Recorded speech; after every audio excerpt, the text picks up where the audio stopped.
LB Nagar దగ్గర కూడా ఎవరైతే ప్రయాణికులు ఉన్నారో వాళ్ళ రష్ అనేది కొనసాగుతోంది. మొత్తం బస్సులు ఎక్కేటువంటి వారందరూ కూడా అక్కడికే చేరుకుంటూ ఉంటారు. కాబట్టి ప్రెసెంట్ ఎల్బీ నగర్ దగ్గర ఉన్నటువంటి సిచ్యువేషన్ ఎక్స్ప్లెయిన్ చేయడానికి మా ప్రతినిధి కిరణ్ మనకు అందుబాటులో ఉన్నారు. కిరణ్,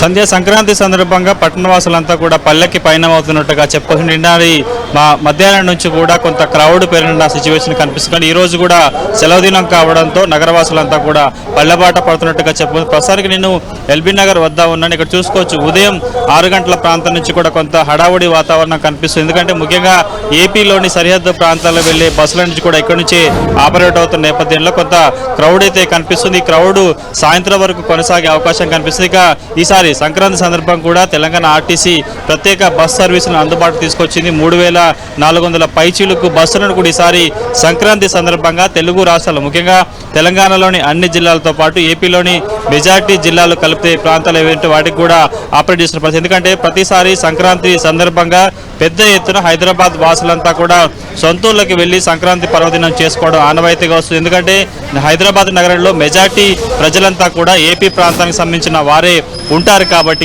వారి ప్రయాణానికి సంబంధించి కోసం ఈసారి చాలా ప్రత్యేక ఏర్పాట్లు చేసినట్టుగా మనమైతే చెప్పాల్సి ఉంటుంది. నిన్నటి సాయంత్రం నుంచి కూడా ముఖ్యంగా కేవలం ఎల్బీ నగర్తో పాటు ఇటు ఉప్పల్, ఆరంగడ్తో పాటు ప్రధాన బస్ స్టేషన్స్ ఏవి ఉంటాయో JBS, Mahatma Gandhi bus station వంటి ప్రాంతాలు కూడా కొంత సందడిగా కనిపిస్తున్న పరిస్థితి కనిపిస్తుంది.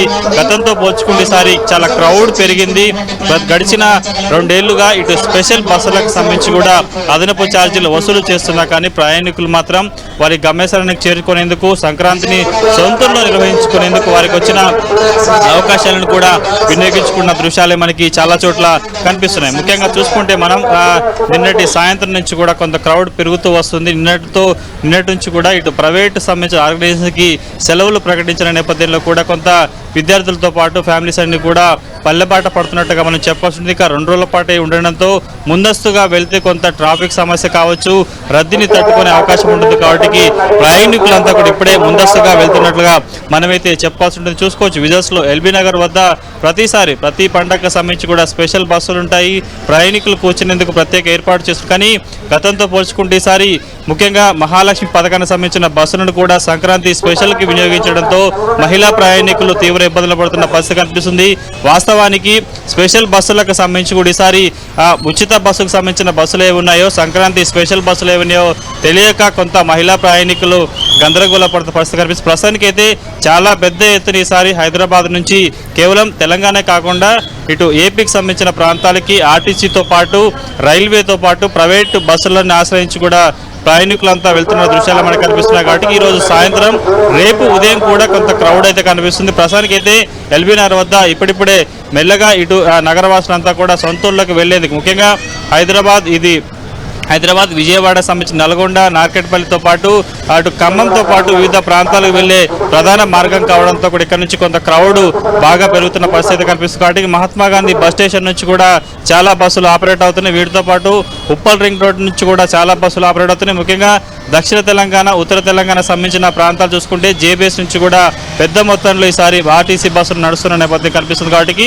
పూర్తి స్థాయిలో ఇటు రైల్వేతో పాటు ఆర్టీసీ బస్సులతో పాటు ప్రైవేట్ సర్వీసులకు కూడా ఈసారి భారీగా గిరాకీ ఉన్నట్లుగా చెప్పుకోవాలి.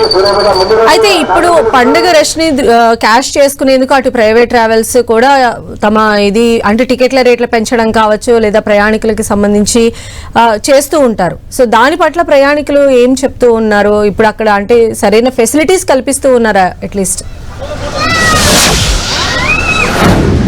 గడిచిన కొన్నేళ్లుగా, ఎందుకంటే గతంలో ఇటు పండుగ సందర్భంగా నడిపే స్పెషల్ బస్సెస్ సంబంధించి కూడా సాధారణ ఛార్జీలు ఉండే. కానీ ప్రస్తుతం డీజిల్ భారం పెరిగిపోవడంతో కూడా గడిచిన కొన్నేళ్లుగా, అంటే కొత్త ప్రభుత్వం ఏర్పడిన తర్వాత కూడా 50% అదనపు వసూలు చేసింది. గతంలో సెస్ రూపంలో వసూలు చేసే ఆర్టీసీ తాజాగా 50% స్పెషల్ బస్సులకు సంబంధించి కూడా ప్రయాణికుల మీదనే విధిస్తున్నట్టుగా చెప్పుకోవచ్చు. ఇక ఆర్టీసీ ఈసారి స్పెషల్ బస్సులకు సంబంధించి కూడా 50% అదనపు వసూలు చేస్తున్నట్టు కూడా బహిరంగంగా ప్రకటించిన పరిస్థితి కనిపిస్తుంది. కానీ కానీ ఇక ప్రైవేట్ దోపిడీ మాత్రం చాలా ఎక్కువగా ఉంటుంది. ఎందుకంటే ఏపీలోని వివిధ ప్రాంతాలకు సంబంధించి కుక్కట్పల్లి, మియాపూర్, లింగంపల్లి వంటి ప్రాంతాలకు సంబంధించి కూడా ఎక్కువగా కొన్ని వందల సంఖ్యల ప్రైవేట్ సంబంధించిన బస్సులు ఆపరేట్ అవుతుంటాయి.